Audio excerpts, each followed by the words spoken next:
നമസ്കാരം. ഭഗവാൻ മഹാവിഷ്ണുവിൻ്റെ ദശാവതാരങ്ങളിൽ ഏറ്റവും പ്രധാനമാണ് നരസിംഹാവതാരം. സിംഹത്തിൻ്റെ മുഖവും മനുഷ്യൻ്റെ ഉടലുമാണ് ഈ അവതാരത്തിനുള്ളത്.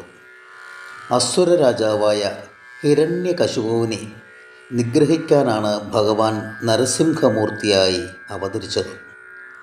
ശത്രു സംഹാരത്തിനായി ഉടലെടുത്ത ഉഗ്രമൂർത്തിയാണെങ്കിലും ഭക്തരിൽ ക്ഷിപ്രപ്രസാദിയാണ് നരസിംഹമൂർത്തി.